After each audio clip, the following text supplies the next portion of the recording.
Good morning everyone. We are from group 8 and today we will discuss about the age of reason. The members are Azalea Ardina, Bertila Claudia, and Wastu Nimpuna. So enjoy the presentation. Socio-historical background. Most of the educated people back then believed that their world was becoming more civilized by the help of education and literature. And many writers felt that their chief duty was to help make people more rational, to help them overcome superstition and primitive custom, and to encourage more refined manners and behavior. People were tired of the fierce religious controversies of the past, and they were ready to believe that people of goodwill could agree on simple basic principles of religion and morality. Many 18th century writers look forward to a world where people would be more reasonable and the war would be replaced by peaceful trade. So, in this era, the spirit was optimism. It is the spirit of wanting to believe in the best in humanity. But disillusioned modern readers have sometimes called this optimism as glib and superficial. However, much of literature of the time was far from a simple-minded faith in a perfect world.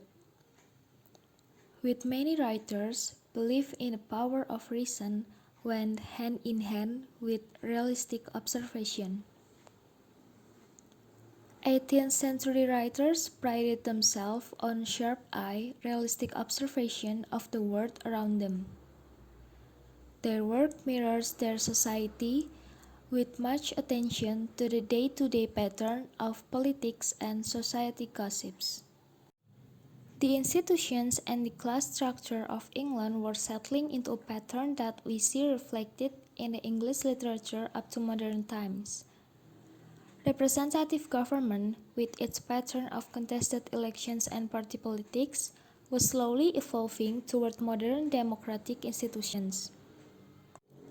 There are two great parties that took turns dominating the British Parliament. The first one is the Tories.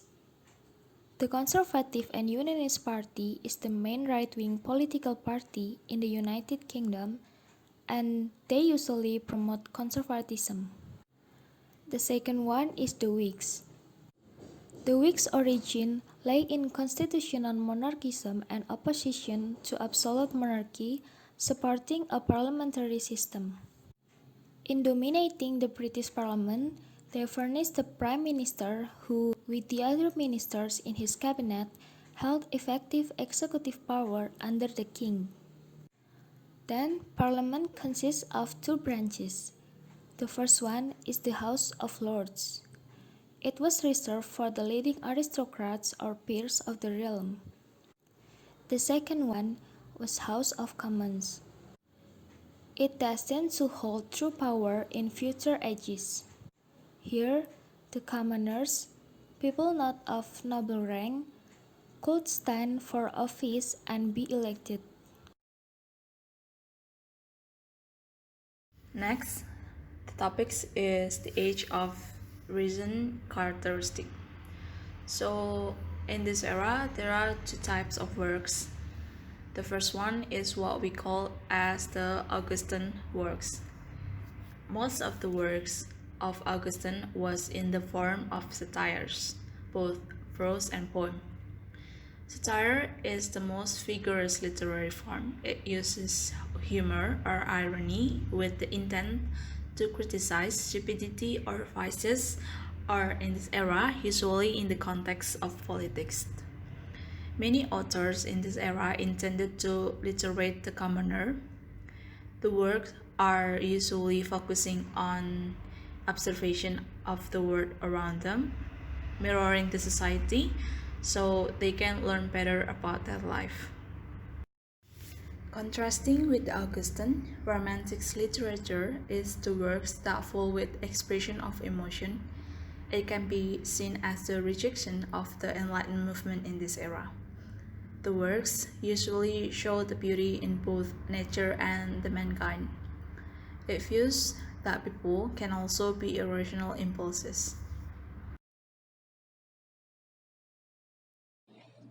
Now we talk about Age of Reason timeline. The Age of Reason was divided into three parts of period. The first period is the early Enlightenment, which is on 1685 until 1730. The next period is High Enlightenment, which is from 1713 until 1780. The last period is the Late Enlightenment, which is from 1780 until 1815.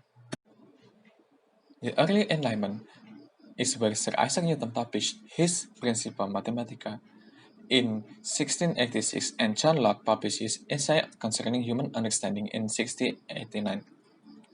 That is the two works that provided the scientific, mathematical, and philosophical toolkit for the Enlightenment major advances. John Locke argued that human nature was mutable and that knowledge was gained through accumulated experience rather than by accessing some sort of outside truth. Newton's calculus and optical theories provided the powerful Enlightenment metaphors for precisely measured change and illumination. There was no single unified enlightenment. Individual enlightenment thinkers often had very different approaches. Their difference and disagreement, though, emerged out of the common enlightenment themes of rational questioning and belief in progress through dialogue. The High Enlightenment period was centered on the dialogues and publication of French philosophers such as Voltaire, Rousseau, Montesquieu, Buffon, and Denis Diderot. High Enlightenment might be best summed up as a chaos of clear ideas. It was also a time of religious and anti-religious innovation, as Christians sought to reposition their faith along rational lines. Deists and materialists argued that the universe seemed to determine its own course without God intervention. And then, coffee house, newspaper, and literary salons emerged as a new venues for ideas to circulate. The late Enlightenment period is the last period in Age of Reason. The French Revolution of 1789 was the culmination of High Enlightenment vision of throwing out the old authorities to remake society along rational lines. The egalitarianism attracted the admiration of early feminists such as Mary Wollstonecraft. Enlightenment rationality gave way to the wildness of Romanticism, but 17th century liberalism and classicism, not to mention 20th century modernism, all owe a heavy debt to the thinkers of the Enlightenment period.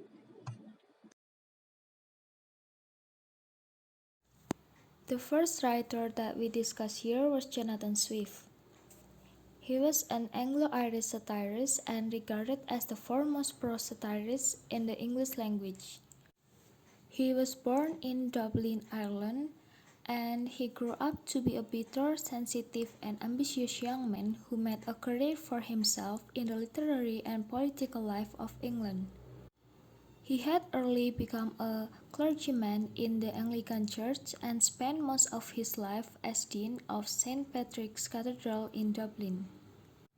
With Jonathan Swift, 18th century satire reached its high point. Swift believed that human beings were capable of living simple and rational lives. He believed that humanity could live in peace, satisfying basic natural needs and obeying simple principles of religion and benevolence toward others. But in the reality, in much of human history and contemporary life, Swift saw evidence of the human capacity for cruelty, for greed and deceit, and for cowardly flattery. In his writings, he relentlessly attacked these flaws of the human race with aggressive, biting wit. He often published works with pseudonyms or even published it anonymously. Here are some works of Jonathan Swift. The first one is The Battle of the Books. The Battle of the Books is considered as a great prose satire in English literature. In The Battle of the Books, the moderns are list vigorously. Jonathan Swift represents the classics by the B, which flies from flower to flower, calling all the sweetness that each has to offer. While the moderns are represented by the spider, spinning everything out of his own insides. The second work is The Tale of the Tub. It is a brilliant satirical narrative on the excesses of the Catholics and Puritans as seen from the middle position of the Anglican Church. And the last satire, Gulliver's Travels, is divided into 4 books. The entire work is an elaboration of the attitude expressed by him to the Pope. I heartily hate, and that is that animal called man. The book describes Gulliver's travels to the 4 lands of Lilliput, Brobdingnag, Laputa, and Hohenland. The 2 first books, The Voyage to Lilliput and Brobdingnag, satirize the politics and manners of the people of England and Europe. The third book, Laputa, mocked the philosophers, and the last book, lacerated the divide the whole body of humanity. Henry Fielding. Henry Fielding was regarded as father of English novel by Sir Walter Scott. Henry Fielding was born on 22nd April of 1707 in Sharpham, Somerset, England. In 1728, he moved to University of Leiden in Holland to study classics and law. However, financial problems forced him to abandon his studies. He began writing for theater, penning several plays during the 1730s. He wrote satires and also edited a thrice-weekly newspaper, The Champion or British Mercury, from November 1739 to June 1741. By the mid-1740s, he had gained much fame as a satirist. During the 1740s, he was appointed Justice of the Peace for Westminster and then Magistrate of Middlesex. Henry Fielding had 5 major works. The first one is Shamela. The original title is An Apology for the Life of Mrs. Shamela Andrews. It is a satirical burlesque novella, published under the name of Mr. Connie Caber. Even though Fielding never admitted to writing this work, it is widely considered to be his, for the reason that it is a direct attack on the then popular novella Pamela by Fielding's contemporary rival Samuel Richardson. The next is Joseph Andrew. The book was first published in full-length novel of English. It was defined by Fielding as a comic epic poem in prose.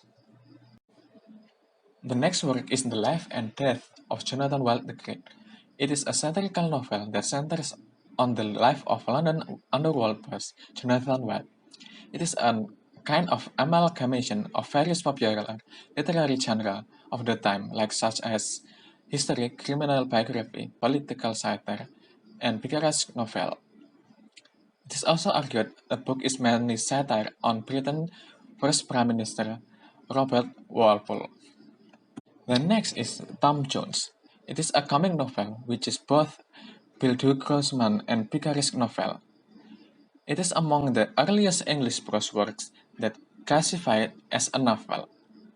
According to the narrator himself or herself, the purpose of the novel is to explore human nature. The last major work of Fielding's is Amelia. It is a sentimental novel and follows the life of Amelia and Captain William Booth after they are married. With various allusions to classical literature, Amelia focuses on the theme of marriage and feminine intelligence. Jane Austen was born on December 16 in the year of 1775 in Steventon. She was the first one who put a modern characters by using the ordinary common life during the 19th era. Her new point of view in the literature made many of her works felt irrelevant for people at the time. Many of her characters are often found in nowadays works. Many people said that her works concerned on many things and people usually didn't notice in the first read. Her works felt inexhaustible yet understandable. Of course, she also used many satires in her works. Many of her works are exaggerating everyday life by highlighting social hypocrisy. It depicts the vices characters of the society. The example of Austen's works is Sense and Sensibility. It was published anonymously in 3 volumes in the year of 1811. It vividly depicts the 19th century middle class life, and this novel became a classic. This work tells about the romantic story of Dashwood's sister, Eleanor and Mary Ann. Both of them are a contrast of psychological characteristics.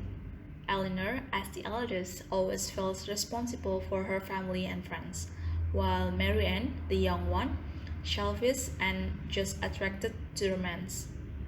Sense in here means as good judgment or wisdom. It refers to Eleanor, who had a great sense, and sensibility is referring to Mary Ann, identified as one who has sensitivity, as she feels deep and better at expressing her feeling than Eleanor. One of the important concerns in this work is marriage. Austen was vividly emphasizing the marriage in this work. Who married to whom and why, or why who isn't marrying whom. A political, social, and economic issue between families. Why is marriage isn't just between the lovers but also families and society.